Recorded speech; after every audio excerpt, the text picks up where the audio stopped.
Hey, this is Chris. Hey guys, it's Spivey. Salutations, it's Matt. We're the hosts of 1600 Dust, and you're listening to Concede.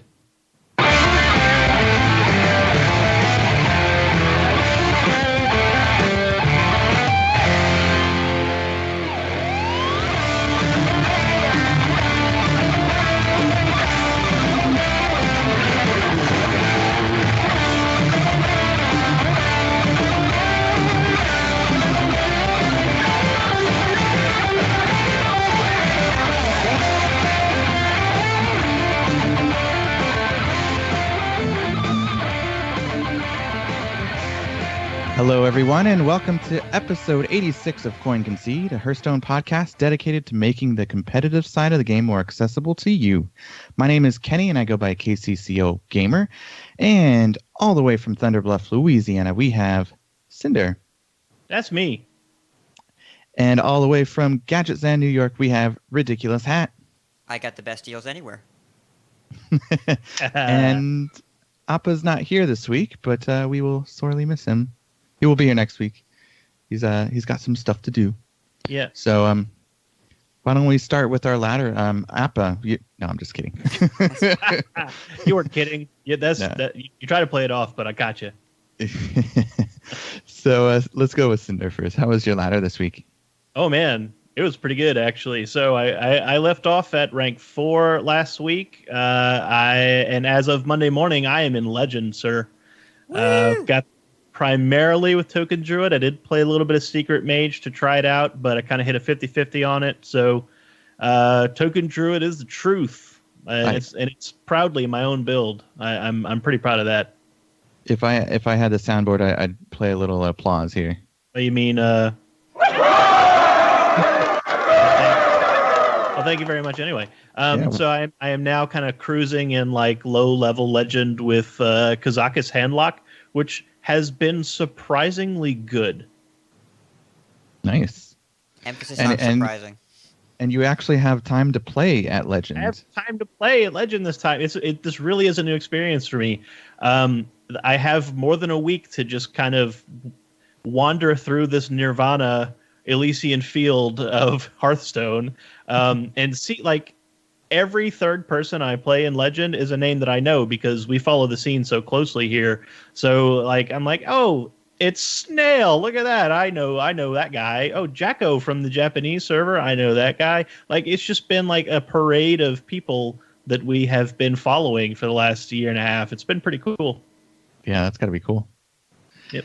I actually hit rank 5 in WoW. I hit Dad Legends, so I'm happy.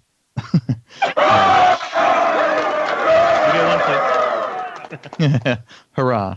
Yeah, so that I'm glad I got there already. I have no pressure. Usually it's been the other way around. I play standard and then I throw all my quests out and play it in wild just to get those out of the way. So I don't mess with my own rank in standard. Now I'm the opposite. I've been playing wild all the time and I just throw these random decks out in standard and get those out of the way. I don't know what to do with I have 2 Warlock quests.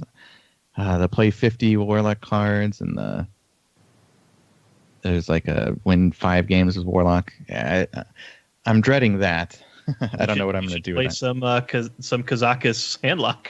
Maybe I should, or maybe queue up the Brawl and play that. Play like a token zoo. Yeah, you know what? It's not in the notes. We should talk about the Brawl today. Okay, we'll do that later on. All right, and what about you, Hat?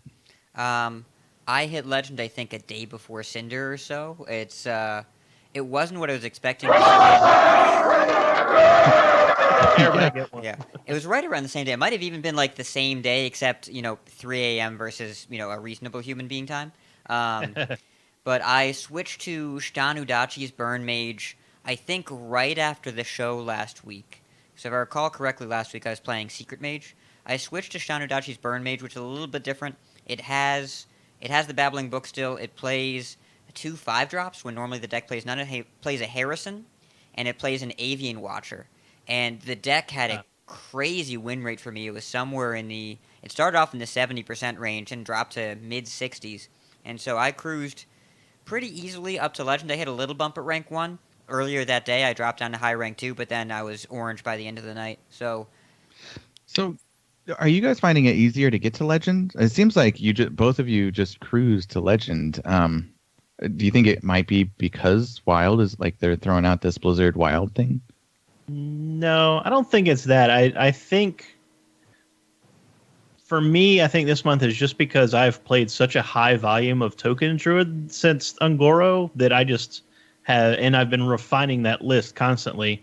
So I just being comfortable with it.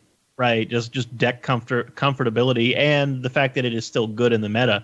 Like if it had turned the meta had turned against that deck, then I might be in a different position now. But it's still pretty good. Maybe I'll play your Token Druid up to rank 5 in Standard. See how I do, and then figure out if I should really push. I mean, I have a week. Yeah, I could. It's a reasonable amount of time to try and push. I mean, it's not unreasonable. Yeah, I mean, if you get a decent win rate over like in 15 games a day, you should be able to do it. Yeah. Well, we'll see. 5 to Legend is. I mean, we've talked about this a bunch. It's a grind. The end of the month is definitely a little bit easier, and I think. Speaking, I don't want to brag, but this is number 16 hitting Legend for me, so it didn't feel super different. Usually I get to a wall around rank 3 to 2, and I hover there, but the difference between rank 2 and Legend is about one really good day. And what's really changed is the ranked floors do make it easier. It's just, it takes a lot of psychological stress off, and it just allows you to play different decks and figure out what's right in your pocket of the meta any given day. A lot of the time, a good Legend run will be about did you pick the right deck for that specific time, especially in the Ungoro meta, which is by far the most diverse and balanced meta Hearthstone has ever seen in its history. But that also means it constantly changes, right? Like it rotates. Yeah. Every couple days it seems a little bit different. And so, Cinder, you hit the pocket of the meta where Token Druid just cut through it like a hot knife through butter. And it was definitely the right deck to play at the time. And I played Burn Mage earlier in the month. I wanted to learn it, and it was much slower going. And then I switched away from it for a week when Secret Mage became a thing, and I came back. And this build is more refined, but it's still the same 25 core cards, but it just felt so much better because the decks that we're playing against have changed a lot. Cool. And I will maintain that the 5 to Legend grind is easier than like 15 to 10. That is still Hearthstone purgatory. Yeah, I've actually been playing on Standard, and I got through it pretty easy with my Miracle Rogue. I love that. I like the way it is currently with the Legendary and Hallucination and just the stuff that keeps your hands full. Yeah. It works out pretty well. I like it. Are you playing the build with Cold Bloods or the build with Arcane Giants? I want to say I have both. Oh. Ooh, that's greedy. Yeah. There are two. I don't know if I have two Cold Bloods, but I Okay. at least have one. The two popular builds I've seen are one is the Asmodai build where it tops out at the Arcane Giants. You got a Mimic Pod in there, your Vile Spines, but it doesn't have any burst damage. It doesn't even play a deckhand. And the other one that I've seen is much lower curve. That's the Steinerdachi Einer build, which it has a deckhand. It doesn't. I think it has a Leroy. It has double Cold Blood, and it's a lot more defensive. It's meant to really counter a lot of the lower curve aggro decks. And I'll tell you what I have here. I have one Cold Blood. Okay. Yeah. You know what? I'll link it in the show notes. Yeah, I'm but I curious. have the Giants. I have the Actioneers, the Vile Spine Slayers, Sherazine. I have one Agent, one Mimic Pod. Okay, this is the Asmodai one list. Sap. Yeah, one Sap. Oh, I completely just high rolled this guy earlier. I mentioned it in Discord, but I high rolled this guy so bad. I felt bad for him. It was a quest warrior, and literally I had a sap when I needed a sap, but his taunt I had a backstab eviscerate to get rid of his Tar Creeper, and I had a 12/12 Edwin out there for like 3-4 turns. Oh, that'll win the game. Yeah, and then not to mention because I had Hallucination and Swashbuckler, I had stolen a one of his taunts. What's the 3/6 with a dinosaur? What's it? Oh, Where it gives you the death rattle taunt. Direhorn Direhorn Hatchling. Hatchling? Yeah. There we go. So I got that, and then I got the what was it, a hallucination? I got the buff a taunt minion in hand. Stolen goods. Yes, stolen goods. And I had buffed that while it was in my hand and played it. And so I had 2 large minions on board. He had no chance. I just completely high rolled him. It was fun, but I felt bad for him. And then someone in Discord told me, don't feel bad for Taunt Warrior. So yeah, that's fair. That's pretty much it. Shall we talk about coaching this week? I haven't really been doing much as far as coaching. I literally, and we'll get to this in a second, but I spend most of the month organizing and collecting all the new information to try and get ready for when we roll over, scheduling and making sure that all of that's just ready to go. So as soon as we get that, critical function, though. It is. I tell you what, though, it can get pretty overwhelming. And then I also redid the website, so I have all of our patrons added there. We'll get to that in a bit because we have a lot. But Cinder, let's start with you. So I had one this past weekend. Samurai Flea and I did some laddering with Secret Mage, which kind of forced my hand to learn Secret Mage, and that was good. It was a good experience. I built my own and then added a little my own twists. But I'm not talking about my deck. We're talking about Samurai Flea. We got some bad beats, but I think we made mostly the right plays. But he seemed to feel like he got a lot out of it because I talked through all the turns. I basically read the board state to him and told him what I'm thinking and what I'm expecting the opponent to play. And what seems to be a common theme is the people that we coach, they get a great deal out of hearing us be able to like read the opponent and anticipate what the opponent's about to do, because that is a very difficult skill in any game, and he seemed to really enjoy that aspect of it. So I think we had a successful session for sure. Good. And Hat? I got most of my coaching out of the way during the first couple weeks. Still trying to find a time that Psych Mopko and I can get together, but I keep messaging him. He's like, nah, man, I contribute because you guys deserve it, not because I want the coaching. So I'll get some. At this point, we're on track for a 3-hour session, which I don't know what we're going to do for 3 hours, but we're going to play a lot of Hearthstone. But otherwise, I think I'm all set for the month, which is good because I have literally no time this week except for the 2 hours they're spending right now. Good. Yeah, I'm excited to actually get. We have a lot of people to go for next month, so I may take on a couple more people and try and split it up a little bit more between our other coaches too. But yeah, everyone seems to just love the coaching, and I mean it's a good price point too. So let's talk about it. So if you want to actually be coached and monetarily support us, it is one of our rewards. We have many different rewards, so you get different things there. You can go to patreon.com/CoinConcede, and that's where our Patreon is. I do want to say thank you to all of those that actually joined this last week. So we have Jason P, Chris M, Nico K, Chris L, Jamie S, and Michael S for the new pledges this week, and we're looking forward to getting to know you guys next week. Goodness, that's a lot of people. 7 new pledges. 7. Yes, it is overwhelmingly good with the love that everyone's showing. And not only are they joining, but when I do get a hold of them, because I generally send out an email to get them to contact me, especially for Discord. But they say, hey, you're my first pledge to any podcast or anything. Love the show, and it's good to hear feedback like that. And we'll get to our reviews. That we had a ton of reviews this week too. So it's just a month of love this month. There's in the radio business, it is. You'll often hear like long time listener, first time caller, that kind of thing. Mm-hmm. But when you hear somebody say, I've never called a show before, that is kind of like a special honor, because that means that you reached that person at such a level that it encouraged them to participate and become a part of the show. And that's how I feel about these patrons, all of these wonderful people who are coming out of the wall and saying, I've never supported a podcast before, but I'm going to do it for you guys. It really is a huge honor.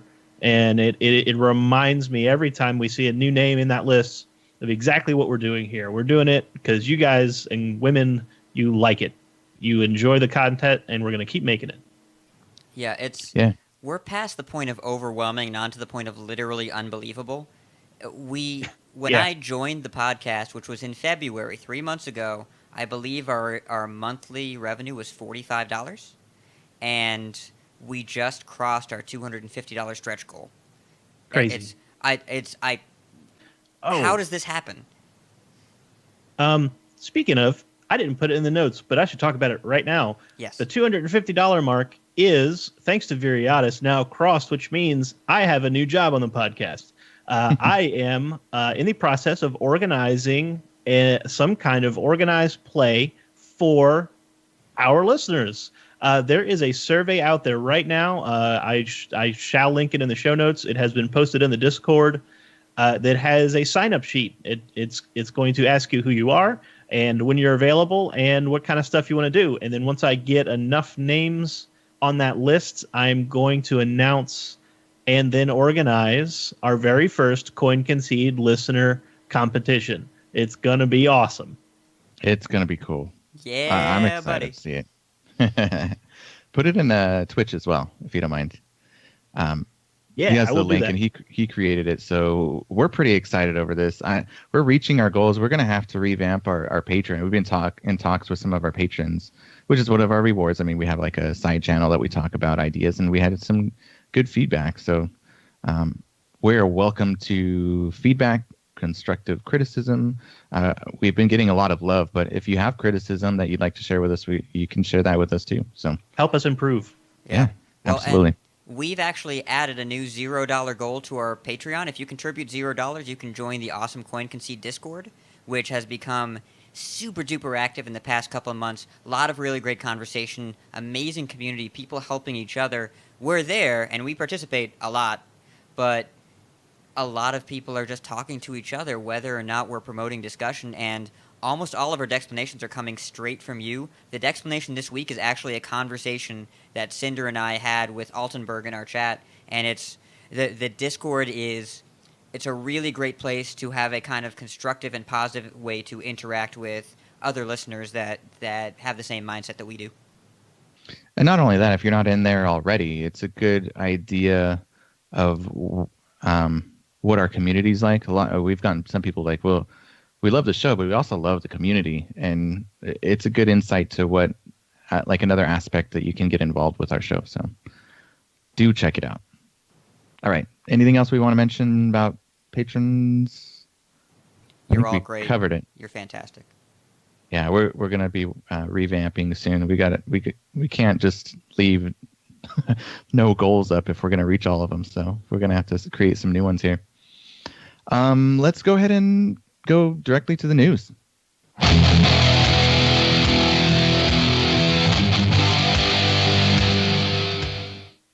All right. So I'm going to kick it over to Hat because he was able to fortunately put the news segment together this week. I was coaching baseball. Yes. Well. So you did do some coaching. Yeah. Different, like in person-to-person coaching, yes. Yes. So for this week, it's a relatively light news week, as it tends to be around HCT season, and I'm not going to talk about it too much because Cinder has plenty to talk about during the tournament segment, more than enough. But we do have a couple things. Zixo, Hoy, and Surrender, the remaining free agents from the defunct Native Sincere team, they signed with Planet Odd, and I don't know anything about Planet Odd. Cinder, do you know about Planet Odd? What are they? I looked into it, and they seem to be brand new. They have very, very little in the way of online presence. I didn't see any other listed teams. This might be their first venture into esports, but pretty good pickups for them based on this past week, which we'll talk about in a little bit. Yeah, I hear these are all old school players, and yeah, I'm not going to steal any thunder, but it's an interesting. These are good people you want to pick up, and you clearly want to keep them together because they have stayed together since they've been on a team. Which is actually a little bit unusual for professional Hearthstone players. Like they tend to drift in and out as solitary players. They'll leave one team and go to the next. Like we just saw last week, we talked about Strife Crow, moving on to a different team, for leaving Cloud9 and his companions in Cloud9 behind. But Zixohoi and Surrender, Osaka being the exception, he moved to Alliance to form a Swedish team. But Zixohoi and Surrender had, since the disintegration of Na'Vi, they had kind of made a commitment to stay together as a team. Like they wanted to continue, they wanted to be signed as a team, those three players together, for whomever they could play for. And that's probably why they held out so long. They were probably looking for an offer as a team and not take individual contracts and be split up. Yeah, it's interesting, but they're a solid squad no matter where they go. So the only other group I can think of that stays together is the former Millennium guys, the French team, Odemian and Torlk and a couple of those guys. They tend to travel in a pack, but they've only changed teams once from Millennium to Arma team. So Zixohoi and Surrender have traveled through, I think this is their third signing. They went somewhere else in the middle, but I forget where. Yeah, they were briefly on another esports team, but yeah, I forgot who it was. Whatever team, as I seem to recall that particular organization signed them, and then like within a month had dropped the program. Yeah, so it happens. Running a Hearthstone team is difficult. We also got some details about the Top 64 Wild Tournament, the 25K Wild Tournament. The details are announced. The link to the rules is in the show notes. And the interesting wrinkle here that cropped up is that unlike ladder finishes, only the finish in your home region matters. So if you live in NA and you get a Top 64 Wild Legend finish in Europe, you don't qualify for the tournament, which is weird. It's a little different because typically it hasn't mattered which region they just take the highest finish. But so this is going to affect a lot of the island regions, Japan, New Zealand, Australia, where they're kind of split between multiple regions as to which one they play on. I have it right here. Australia, Indonesia, India, Japan, Malaysia, New Zealand, the Philippines, Singapore, Thailand, and Vietnam. So very interesting. And even some of the frequently asked questions, one of them was, if I'm a 66 player on the Americas, May Wild in-game ladder, and 2 players are removed from the list above me, will I be invited to the Hearthstone Wild Open Americas qualifier? And they answered yes. There's a possibility that players lower rank. Okay, typo. 64 on each May Wild in-game ladder may be invited due to players above them being ineligible or already invited through another region's qualifier invitations. So yeah, it's super awkward, especially like if, let's say, they didn't announce this little wrinkle prior, and there are a number of people who play on multiple servers. So let's say, for instance, you got like top 10 on Asia Pacific, but you live somewhere in like the Middle East, so you technically aren't in the Asia Pacific region, and maybe you're like ranked 70 in your home region. That means you are now ineligible despite your high finish on another server. And I know this is actually cropped up for some of the Chinese American and Chinese Canadian players who play on multiple servers. Like they are very present in the AP scene because of the language consistency, and because they live on this side of the ocean, their wild finish is now irrelevant. And with only a couple of weeks left to go, they now have no more time to try and make up the difference. So there's been Blizzard has taken a lot of heat for this over the last couple of days since the announcement. I'm not sure if they're going to be able to offer an easy solution for this. Yeah, it's an interesting wrinkle because it's so inconsistent with what's been done in the past. Ultimately, it still affects a very, very small portion of the population. This tournament is going to have less than 256 people. 64 times 4 minus the ineligible people. So we're still talking a small group, but it's a little odd. Anyways, still think the tournament will be fun. The rules are linked in the chat. Thank you, Kenny. And they are linked in the show notes, so definitely take a look at them if you like reading long rules PDFs. One of our friends of the show, Deck Tech, he is an attorney, and he likes to focus his attorney skills at gaming things. And he took a breakdown of these rules, because it is essentially a contract. And on his own personal blog, he has like a nice breakdown of all the oddities of these rules, this contract. So like, go seek him out on Twitter if you want to take a look at that. It's a really interesting read. It's making the rounds right now. And the other thing of note, I don't think she's been mentioning it, but Cora, her wild rank is very, very high. I think she's trying to get into this tournament. I think so too, actually. That would be really, really cool. I asked her I asked her while she was playing. I was like, "Are you going to go for top 64?" She said, "Yeah, I'm going to try, but I keep playing the same people." Oh man. Yeah, so I don't think she's as confident as she should be. So. Yeah, I could say that about somebody else on this cast. Yeah.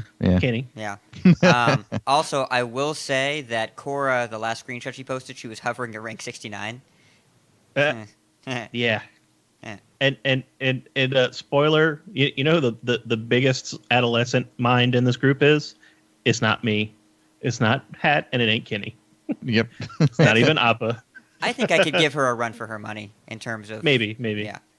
Anyways, we also have the Tavern Brawl this week, and it is fascinating. I haven't actually played it yet, but I just read about it and it sounds super cool. This is a peek to the past. This is the simulation of what it's like to be a vanilla free-to-play player. You can only build a standard deck. It's not really standard. You can only build from basic and classic, and you can't use epics or legendaries. So only basic and classic, basic cards, common cards, and rare cards. No epics, no legendaries whatsoever. Yep, no Naxxramas, no Black Rock Mountain, no Ungoro, none of that. It's like day one past the beta, except all the nerfs are in place. So Big Game Hunter's still 5, etc. Yeah, I played 2 games of this. The first one I played Hunter just because I knew Hunter is like my go-to. That's what I originally played back in like the first year of Hearthstone. So I felt comfortable just creating a deck as is, not having to look up anything, just like throw everything together, and it went pretty well. I only lost to a zoo because zoo, but and I didn't draw any of my my dogs. I didn't draw my animal companion, not animal companion. What's the hyena? Yes, the hyena. Thank you. Yeah. Well, the hyena still sees play, tell you. Yeah.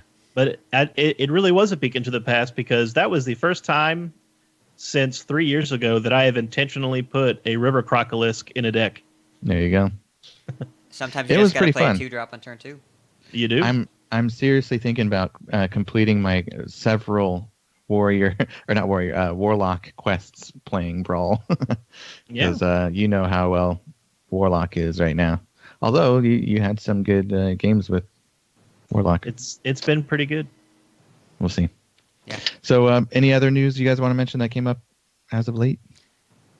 Nothing else really. Most of the news this time of year revolves around the HCT, which segue, I think Cinder is ready to talk about.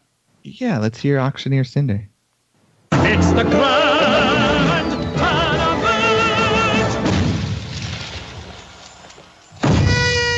I could even be Auctioneer Beardo, because I do have like a nice little going on. Yeah.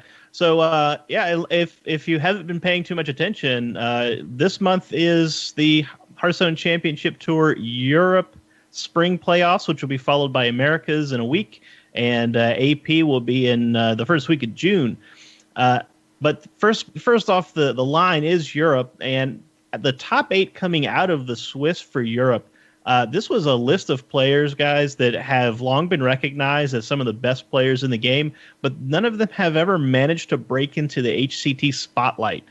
I don't know if it's the Ungoro meta with less randomness involved, or maybe it's a more diverse meta and lots of different decks and archetypes going on.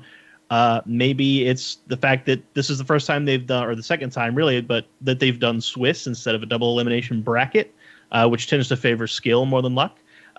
Maybe it's a combination of all those things, but the consistency and hard work of these first 8 players, they finally paid off. And these 8 players are the ones that got the chance to go to Shanghai for the spring finals. First spot is Fabelli from Greece. He is fairly new to the Hearthstone competitive scene, but in the past year, he's put up some really impressive ladder finishes and some very fast ladder finishes. So no surprise that he got the first spot in the Swiss. After him came in order RDU, Stancifka, Nyria, Inner, Colento, Maverick, and Casey. So yes, these are all names that we know, but none of them have ever broken into the HCT. However, before we go into the bracket, we have to talk about what happened. Prior to the start of the quarterfinal round, the tournament admins came in and said that they had made a mistake. They had miscalculated some tiebreakers, and it turns out Maverick was in 9th place. Casey moved into the number 7 slot, and in the number 8 slot is Hoy of formerly Na'Vi and now just recently signed by Planet Odd. So right out of the gate, Planet Odd has a chance to actually have a really great acquisition and one of their players making a high finish. He's already top 8, so let's talk about how the top 8 went. First was First Seed versus Hoy in the number 8. The match seemed to be going Hoy's way at first. He went up 2-0 with Murloc Paladin and Pirate Warrior. He only needed a single win with Secret Mage, but Fabelli fought back on Hunter and with his own Murloc Paladin to tie the set. It came down to a nail-biting Game 5. Quest Rogue against Secret Mage. Fabelli finished his quest and threatened lethal, but Hoy was nearly out of resources, and he needed to draw into burn in order to win, but he really only needed 1 card. Fabelli was at 6 life. Hoy was holding a Frostbolt, so anything would have done it. Even a Steam Surge plus Hero Power would have done it. Hoy's does not draw the burn, but Fabelli makes a cautious trade into a Babbling Book, which gave Hoy just enough time and to find some stall and enough time to draw to pick up a Firelands Portal right at the edge of elimination. If Fabelli had one more turn, Hoy was done. So with that one last draw, Hoy advances into the top 4, and he is heading to Shanghai. And I have to tell you, this is worth watching because Hoy literally broke into tears. He was sobbing at the end of that game, and I don't blame him because that was an intense set. He thought he wasn't in, and then they turned around and said, oh, actually, we made a mistake. You're actually in. And he got up 2-0. He lost the next 2 games, and he thought he was on the verge of elimination with not having a win condition in his hand. And then to draw that card and make all the correct choices to get him there, it was a beautiful thing to see him finally just let all that emotion wash over him. So go back and watch that set if you're going to watch anything from this past weekend. The next setup is Nyria versus Inner. Nyria fought through quite a bit of bad luck through the Swiss. Lost quite a number of coin flips with Taunt Warrior and some other things. But he did get through Swiss into the top 8. He finally gets a match to go his way. Inner really stuck to Silence Priest, trying to find a win with that. But he played it a little cautiously, I think, and probably cost him the tempo in two different games. Nyria manages to keep that deck in check 3 times, ends up taking the series 3-1. RDU versus Casey. RDU had a predictably aggressive lineup, RDU being the aggressive expert that he is. Casey had a much slower lineup. Miracle Rogue along with value-oriented decks like N'Zoth Echo Shaman and N'Zoth Paladin.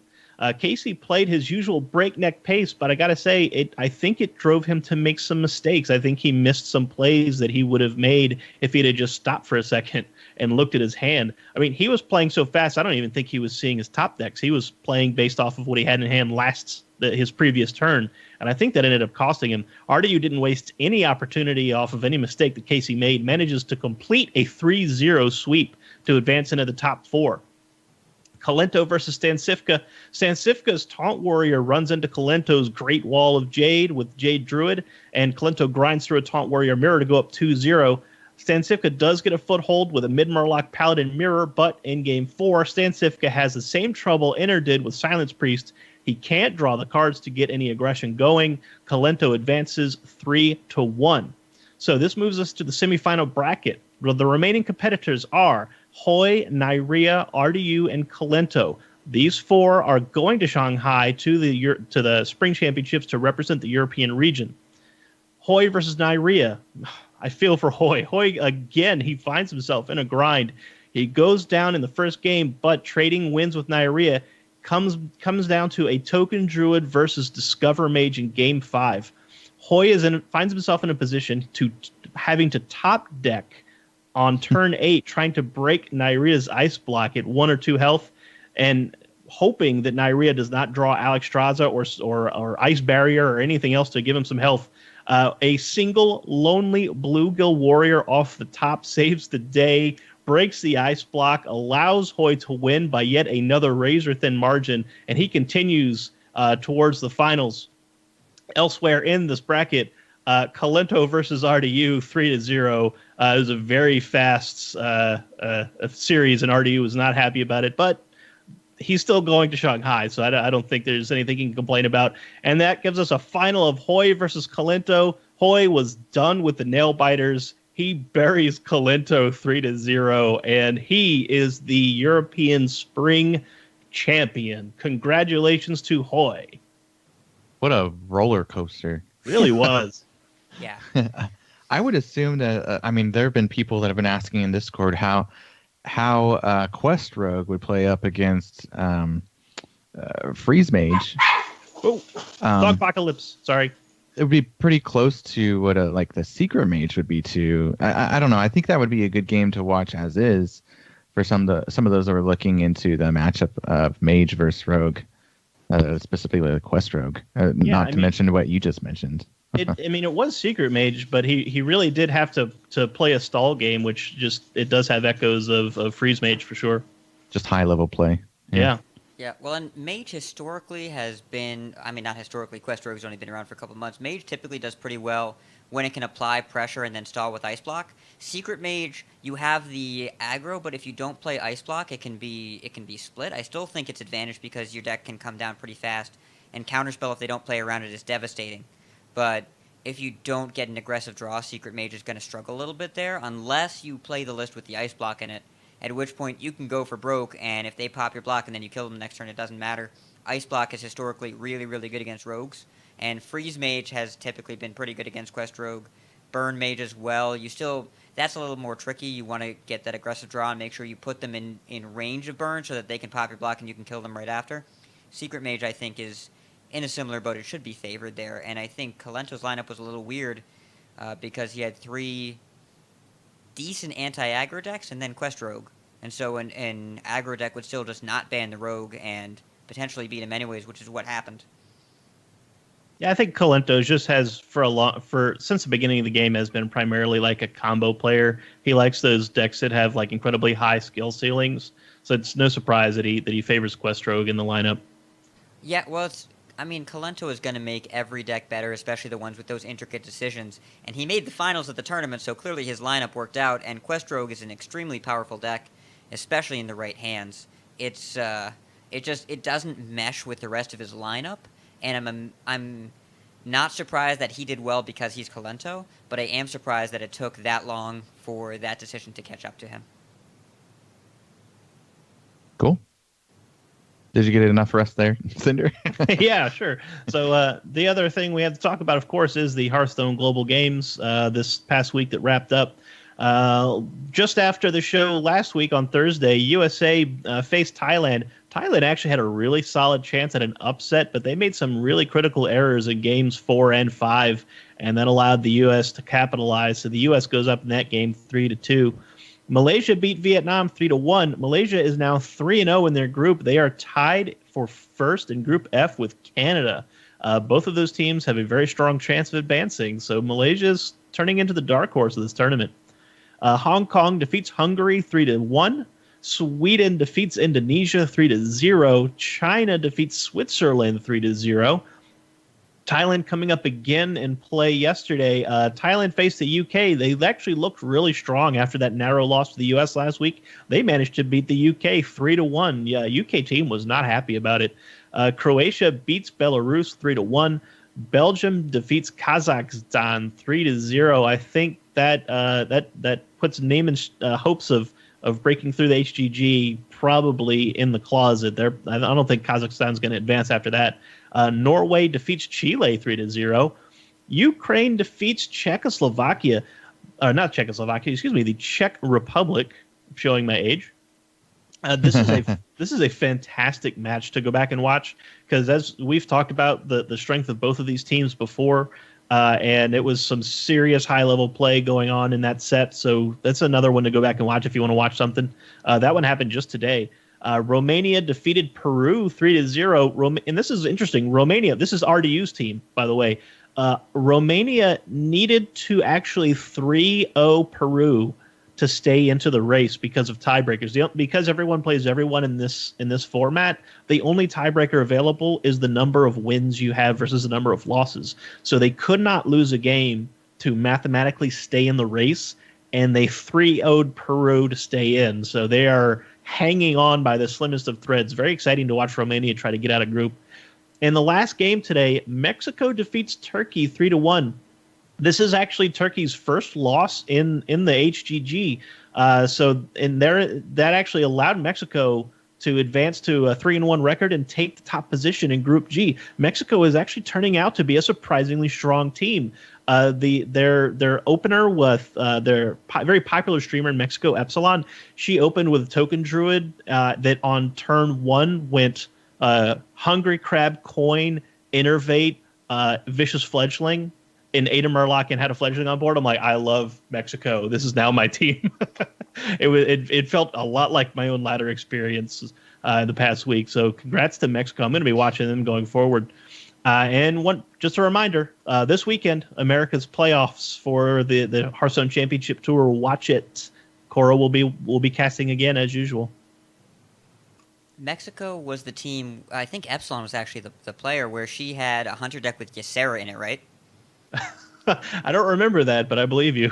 Yeah, it was goofy, but they keep winning. Yeah, they're doing super good. Awesome. Sorry, just editing the notes live here in the show. That'll happen. So that pretty much does it for. Do we want to mention anything else that happened for tournaments this past week? No, I'm good. I think we're good. Yeah. All right, let's move on. I posted the link to Ysera Hunter in the chat. This deck is it's standard, but it's wild, if you know what I mean. There's a lot going on here, so feel free to look at it. And about every third card, I'm like, what? I see what you did there. Yeah. All right. So I'm going to split this up. We've got a nice split up evenly here. We'll each take 2 reviews. So we had several reviews on iTunes. All of them on iTunes, nothing on Stitcher. But I'll start by having Hat go over the first 2. Go over the first 2. Got it. Let me turn these on here. I put him on the spot there. Yes, he's doing both the Twitch and... I will gladly hurry to catch up for all the love that we've gotten. So we have, first by Isabella C. Among the greats. Good, solid podcast for all players. All the hosts are top tier. I even swiped my daughter's iPad to leave a second review. Aw. It's technically and ethically that might not be right, but please continue to do so. Well, as long as your daughter is actually listening, then I'll call it fair. Yes. You know, my son listens to not voluntarily, but he listens to other podcasts. Is that better or worse than leaving a false review? That's true. Mandatorily forcing your children to listen to your content. Yeah. I don't know. It's fine. Either is fine. It's okay. The other review from me is by Delcaver. Says, great show. I look forward to this podcast every week. Great mix of content. Always a pleasure to listen to. And Delcaver, he plays in the same league that I play in. It's called Team Hearth League. And he emailed me this week. We scheduled our match. He says, by the way, big fan of Coin Concede. And he left this review, which means 100% I'm going to lose to him. Like 3-0 every time. Yeah. 100%. That's karma. Yeah. But yeah, it's a super nice guy. Really looking forward to playing him this week and hopefully not embarrassing myself. Yep. All right, so we're going to keep going because we have a lot of reviews. Thank you. This one's by KB Laker Fan 24. It's got to be from the U.S. Yes, he's from the U.S. He said, this podcast is juicy. And by juicy, I mean this succulent fruit of podcast oozes out of the relevant knowledge and up-to-date news any listener is craving for. Between Ridiculous Hat, KCCO Gamer, Appa, Cinder, and that ever so evasive Hearthstone caster superstar, Cora, this podcast has everything one needs to get through my commute, workday, bar mitzvah, or anything in between. Your fellow podcaster, Cream Puff. Yeah, Cream Puff. Oh, Cream Puff. I was about to say, is this Stan Sifka? Like, there's a lot of fruit one of these talk in days this. I gotta meet up with him one of these days. We should do like I got some ideas. We'll see if we can do like a local meetup or tavern. Yeah, we'll see. Or maybe if there was a world of podcasts we could attend. True. Yep. I know. I hope he shows up there. He's close enough. I think he's in Temecula. It's a little further away, but a little further south. Moving on, we have YT35, also from the USA. He said, great. Much better information than most other Hearthstone podcasts. Definitely should be one you listen to. Thank you so much for your review. And I'll have... We're doing... Cinder's going to do the last two. Yep. All right. L. Close from the U.S. says, great podcasts. Recently came back around to Concede and glad I did. Great new casts. Ridiculous Hat is a straight G. You heard that. All right. And, can't argue. and by G, we mean a small forest mammal. Leighton81 from New Zealand also says, great podcast. Love this podcast. It provides such a broad coverage of the game because of the unique characteristics of each member. They all bring something different to the table, which makes for entertaining conversations. Keep it up, guys. And Cora, let's not forget. Thanks, all of you. We have not been saving these up. These all came in between episode 86 and episode 87, this past week. This is I'm just blown away every week about how much feedback we're getting, and we're not holding any bad reviews. I promise. If I got one, I would read it. But this is everything we're getting. And obviously, like we mentioned here, we have a Kiwi that left a review. So if you have other areas, like if you're from Kazakhstan or something and you want to leave a review, it will come through. We will pull it out. Kazakhstan? Because if you live there, you can only leave a review if you have one of each card in your deck. That's where all the potions come from. That's their main export is crystals. Did I do a Freudian slip? I did. That's epic. Oh my gosh. Every week I'll have a new catchphrase. I'm sure I'll do something for you guys. That might be the next shirt, Kazakhstan. Yeah. Oh man, please do that. Draw it on a map and put Kazakhstan's face in one place and then crystals in another. Speaking of our fellow producer here, he has a shirt on his way. I think he said let me go back. He said it says the 27th. So it says it's in St. Paul. He said it may be quicker to drive there to get it than have it be delivered. But yeah, it's on its way. He's got the new shirt that was in our shop, which is the face. I love it. I want to get it to you. I just got to spend the money on a mouse because I need a new mouse. Alrighty. That pretty much is it. I mean, that's a lot for our reviews. If you want to try and beat this record here next week, let's have it. Let's keep it up. Let's see how many weeks we can keep getting more and more. Let's see how long we can get that going. I want to see reviews from different regions. I especially want to see at least one review from Kazakhstan. There you go. There's your challenge. Yeah. All right. So we have some. We usually put it in explanations, but we're pulling from the emails and questions in our Discord. So I don't know what bumper you want to play. I'll leave it up to you. How about this one?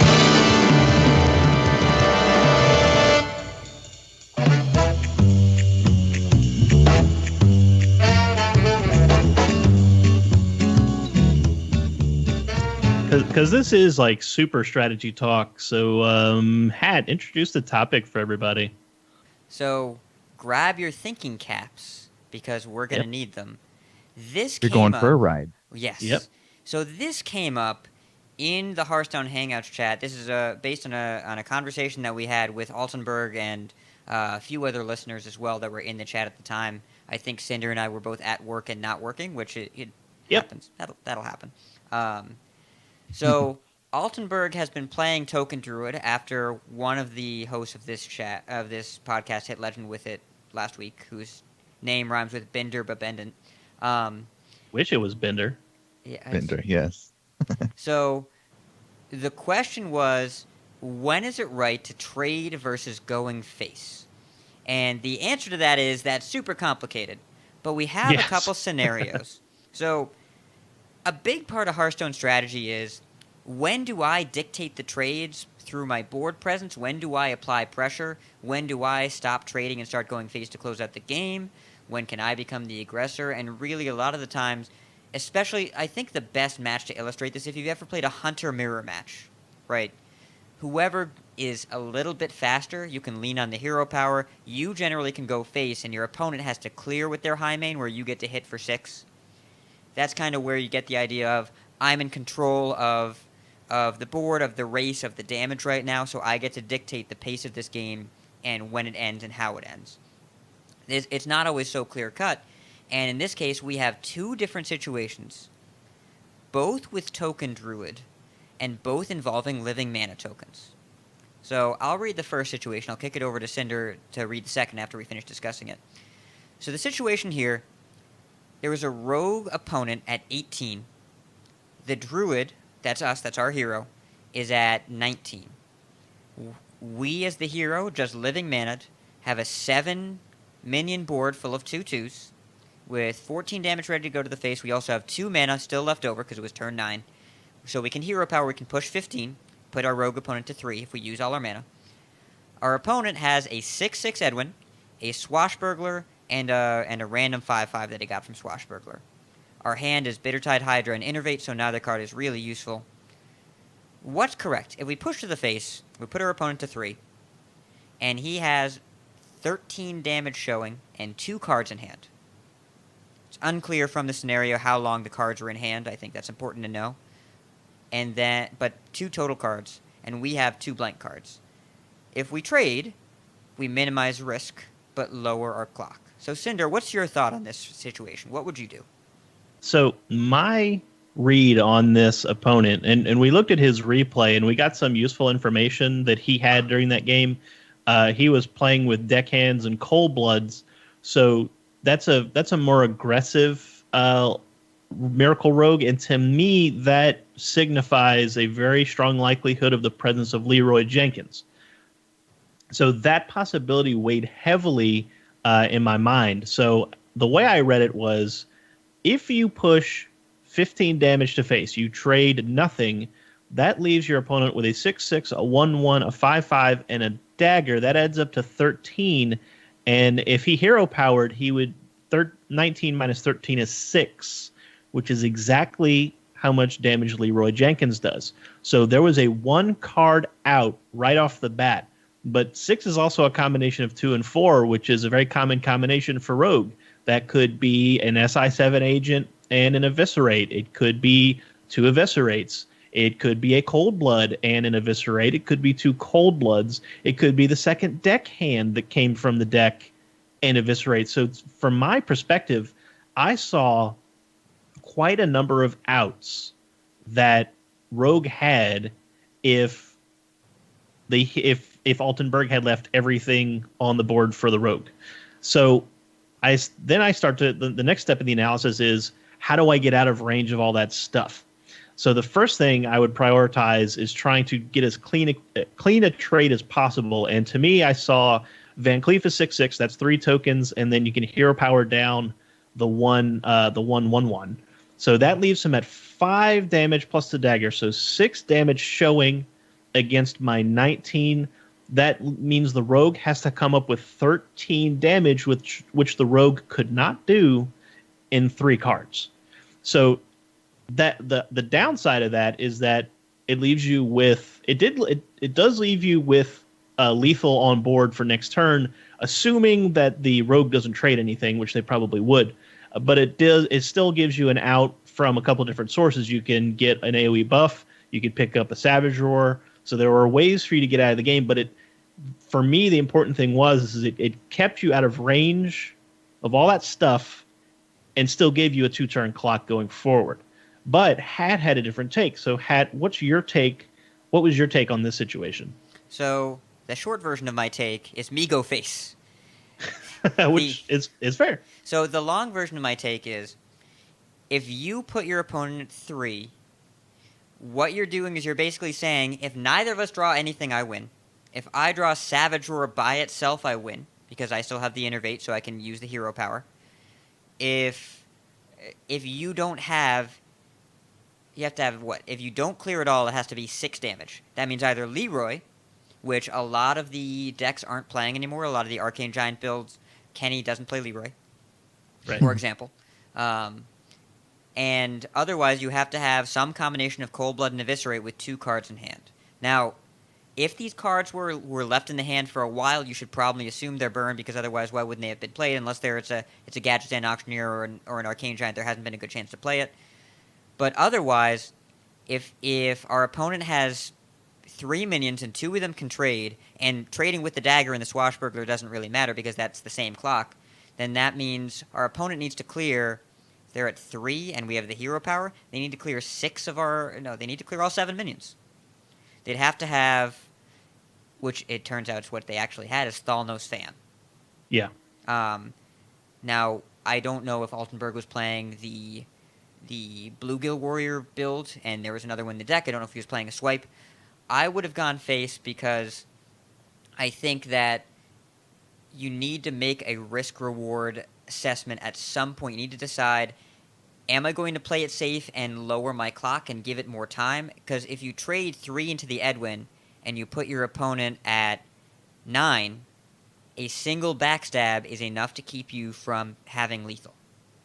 And I didn't want to give the opponent more outs, but that meant exposing myself to the outs that they had. So we changed the game plan from, do I give them outs to win right now, or do I give them outs to win over time by them disrupting my threats? Now, all we had left is a Bittertide Hydra. Unfortunately, Bittertide Hydra, when you're on a low life total, is not a good threat, because that would expose yourself to a similar set of outs that they already could have had. So my logic here is, if I trade with living mana tokens, I'm probably losing because I don't get the initiative back, I don't get the mana, and I don't have any gas to refuel with. I want to say either I win or you win right now, and I think it's going to be me most of the time. That was my argument. Yeah, and for my response, it's important to remember that just trading 3 tokens into Edwin and then taking down the 1/1 means that Dagger plus the 1/1 trading into a token was not available. So that means that it had to be a backstab. And if Altenberg would have had to read whether or not backstab was still in play, or if both of them had been played, that could have also influenced his decision. But importantly, trading 3 into the Edwin leaves 4 tokens on board, which means you're showing 9 damage. It forces the rogue to respond and not hit face. That to me, the clock is in the druid's advantage, because it's showing lethal while the rogue isn't, which means their answers have to be answering the board and not bursting you down, and you have more opportunities to continue to push damage, which the token druid deck has no problems doing in my experience. So yeah, and again, another thing that's important is that he had swipe, because swipe would have been an out. Bluegill Warrior is another out. So that should also influence your decision in that. So if you don't have a lot of burst left, in fact, if you know you have no burst left, probably you should go all face. But just on the face of it, when I'm evaluating the clock, both players' clocks, I want to set my clock to 1 and set his to 3, as opposed to both of our clocks being at 1. That was my thinking. So what I'm going to pull from this is, it is very important to pay attention to what type of deck they're playing, what they've played before, what their outs are, because that's going to give you a lot of information to make a decision between these two. I mean, they're both valid from my point of view. They're both valid, and it just goes to show you how much thinking and thought process just one game actually takes. I don't know any better way than to segue into the second scenario. Did we want to go into that? No, I'll hit it. Yeah. So scenario 2 is Altenberg again. He says, here's another scenario. I was up against a hunter and traded with him pretty favorably the whole game.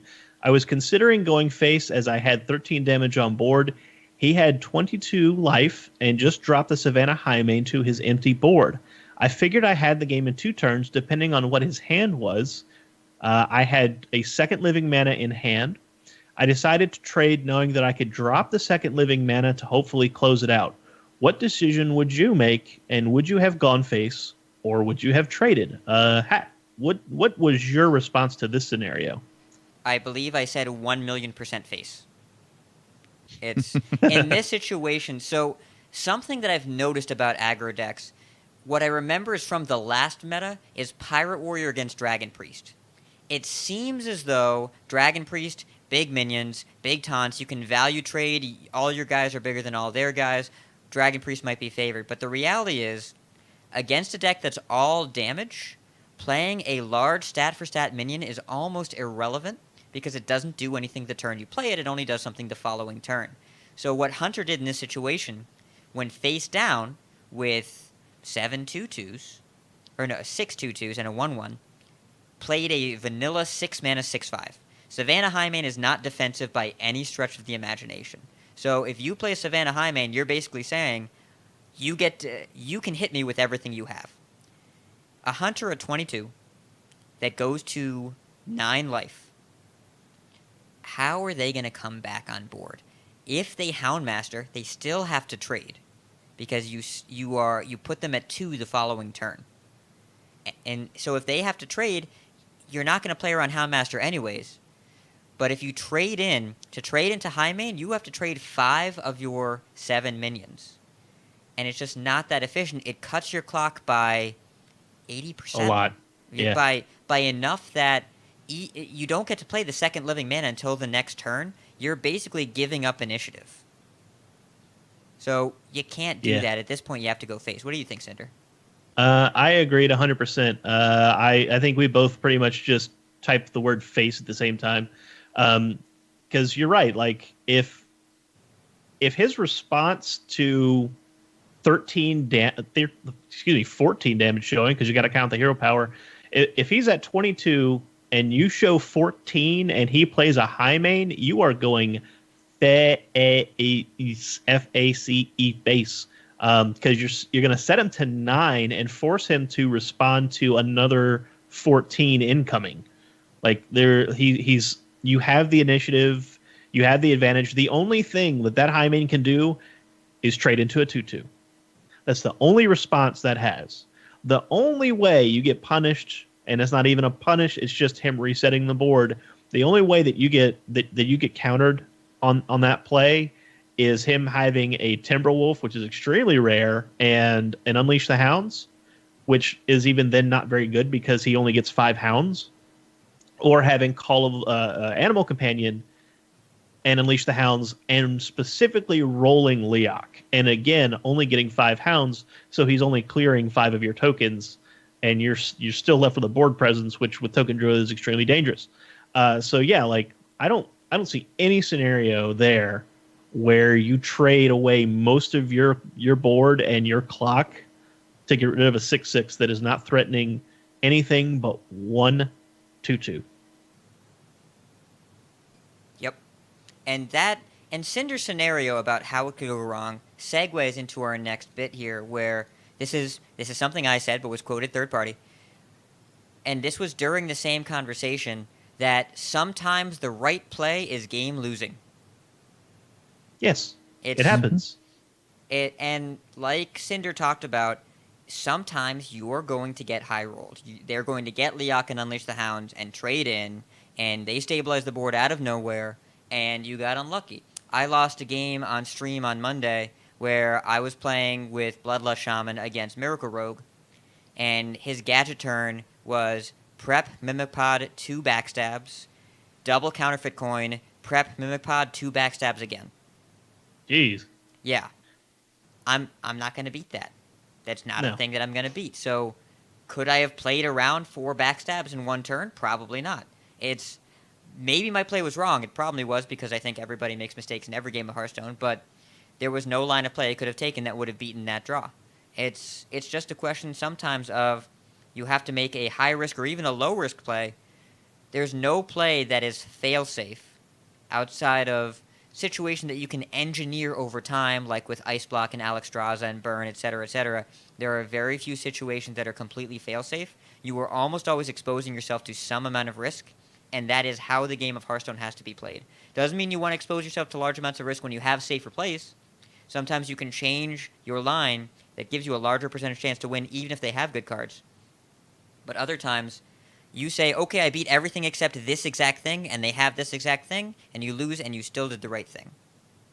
Right. And, you know, and that fact is why good decks are, like, top-tier decks are when you have better than 55% win rate, because you're not going to win every game, you know, and luck is part of the game, and it's the skill part of the game comes in trying to manipulate the board state to try to play into luck, you know. So like, okay, I win if I draw A, B, C, or D, and he only wins if he draws A, you know, that, and he might draw A. So, and that just happens. That's just the nature of the game. And so when Altenberg came into the chat, he said, do I trade or do I go face with this deck? And Pat and I were both like, it's really complicated. It's not an easy question to answer. It depends on your deck, it depends on your opponent's deck, and it depends on the board state specifically, not just what's on board, but what's been played. So it's probably the most difficult question in Hearthstone. But if you can break it down this way and be able to analyze the game state and figure out what you still need to win and what your opponent needs to win and how long it's going to take you to win and how long it's going to take them to win, and try to stay ahead of that game, you can figure out, too, when to trade and when to go face. And remember what Hat and Captain Picard has said. It is possible to commit no mistakes and still lose.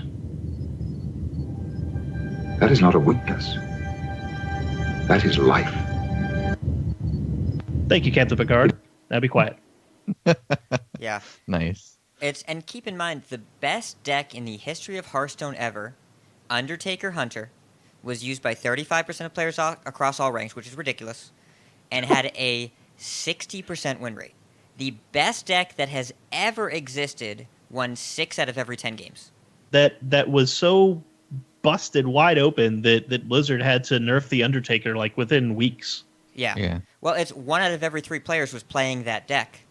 And it's still 1 out of every 3 players playing it. It only won 6 out of 10 games. Yeah, so if you think about, you're going to play the mirror, and if you're playing the mirror, that deck has to lose to the other deck. So it probably could have been more if it was more of an even spread. Yeah, that's true. Yeah, it's because any game against the mirror, when it's 1 out of 3 players, the chances of hitting it is like 1 out of 6 games or something like that. It's 1/3 for both players. It's something like that. That's what probably Coin Concede came from.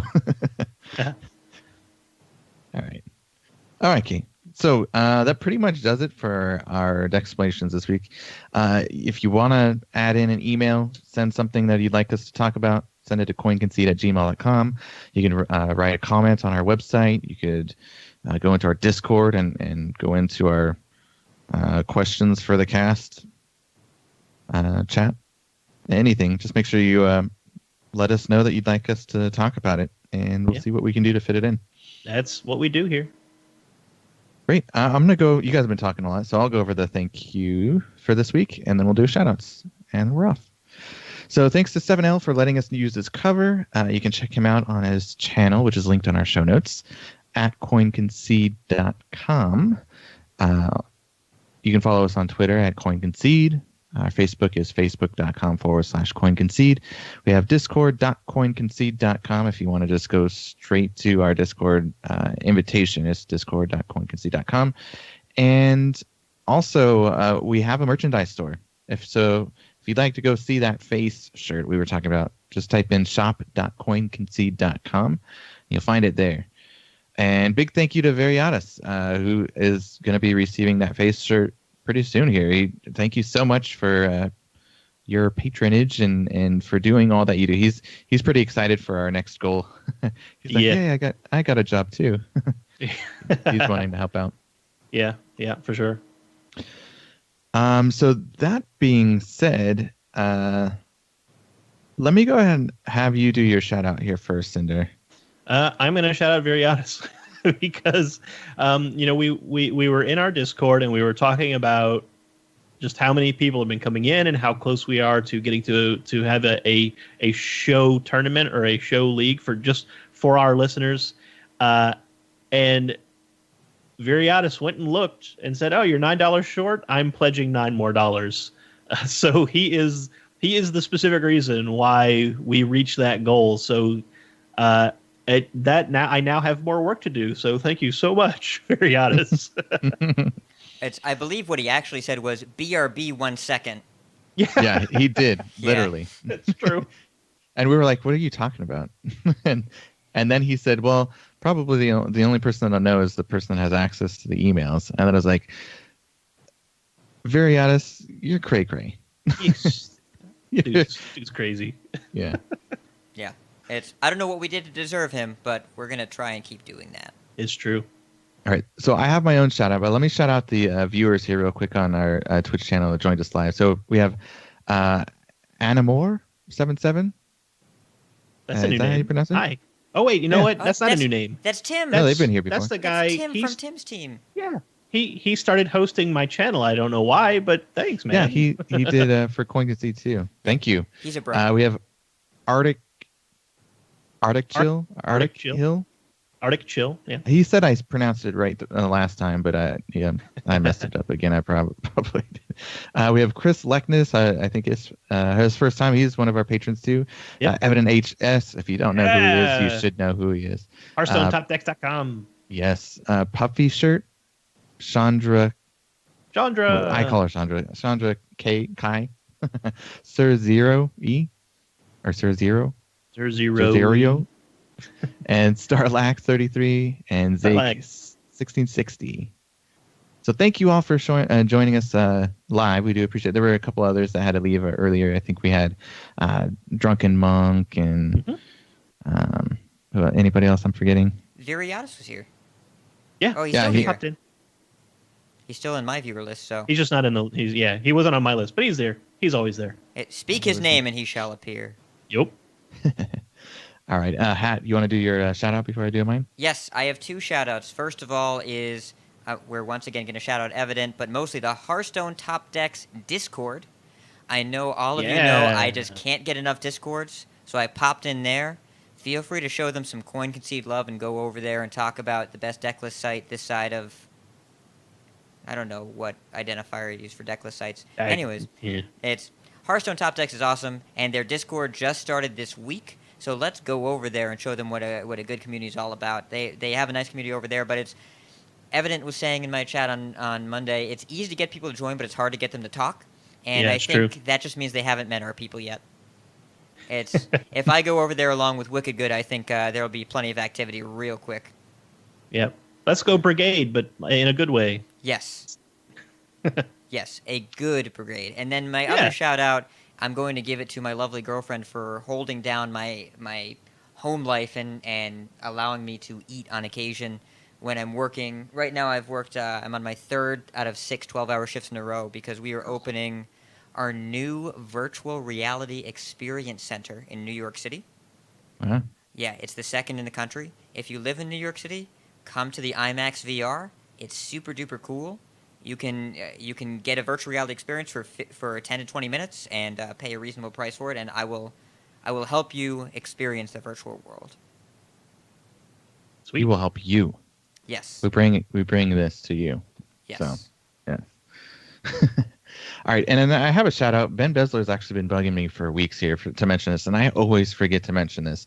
But if you don't know who Ben Besler, he's from Hearthaholics, the podcast. They're doing their own tournament. It's very interesting. He actually brought it to my attention as KYS, And I Yeah. mentioned this to Cinder, and Cinder's like, what is that? And I was like, I don't know. Let me ask. So it's Kill Yourself tournament. Kill Yourself tournament. So I'm actually going to put the link in our show notes and even in the Twitch chat. But yeah, if you want to be a part of that, go ahead and sign up. It should be this weekend. Yeah, this weekend, the 27th. And we should clarify what this means is the goal of the game is to reduce your own health total to 0 first, and the person who does that wins. And it's only one deck list you choose. Yes, it's one deck. So you better be really good at self-inflicting damage. Hero. Yeah. And what everyone's going to play. I nominate there should probably be a prize for highest placing non-Warlock deck. I think we've been Cinder and Kenny and I were brainstorming before the show about what would be the best deck that's not Warlock. And there are a lot of options out there, but we're not going to spoil them because we're giving away secret tech.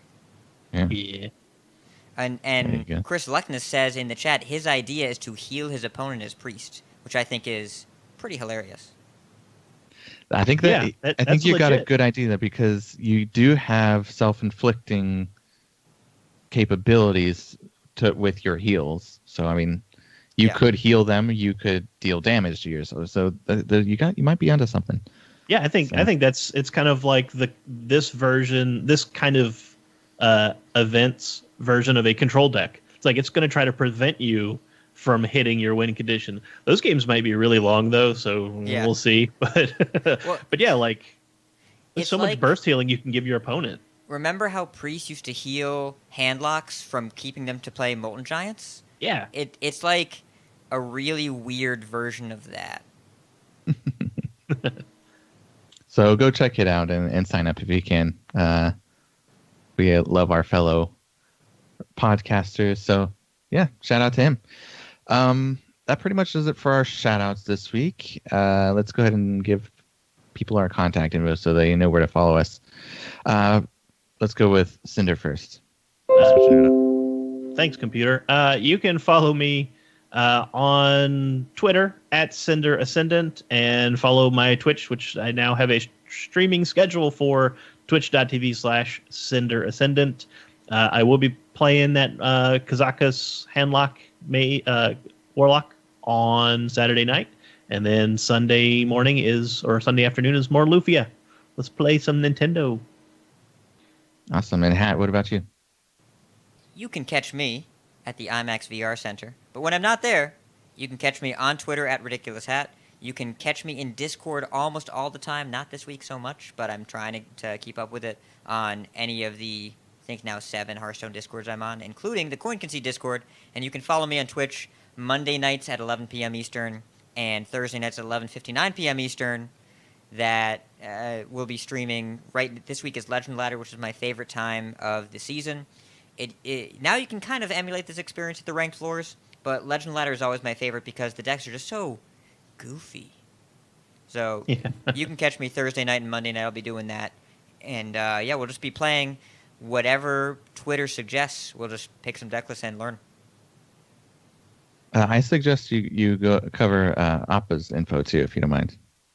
Yes, you can find him on Twitter at CycloneAppa. You can find him at twitch.tv at AppaHS.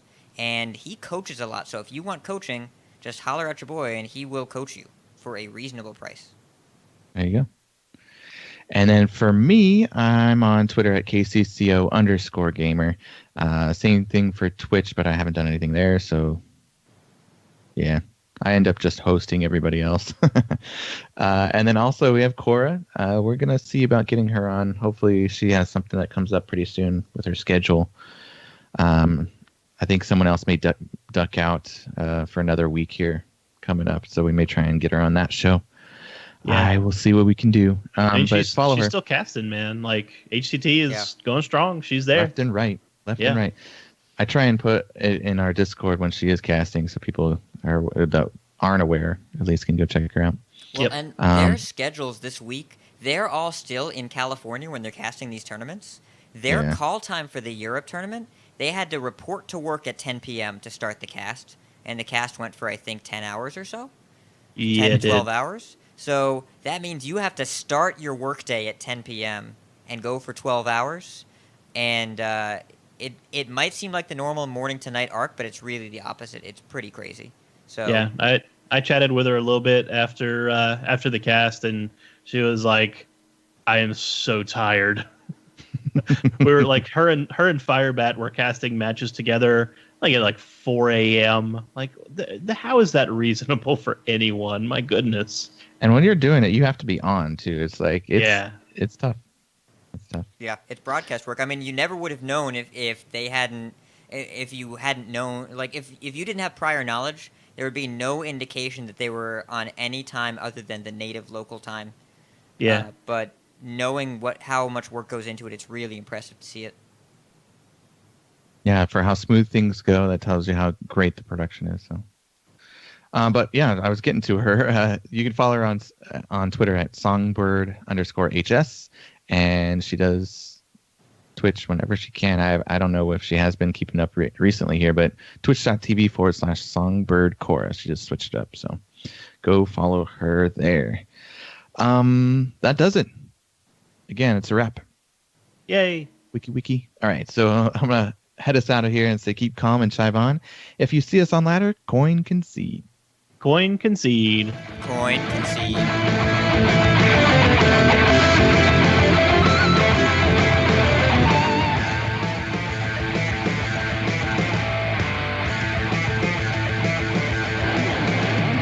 You have bested. Choose done. You win this one. I concede. You win this time. Well fought. I concede. You win this one, friend. The victory is yours. I give up.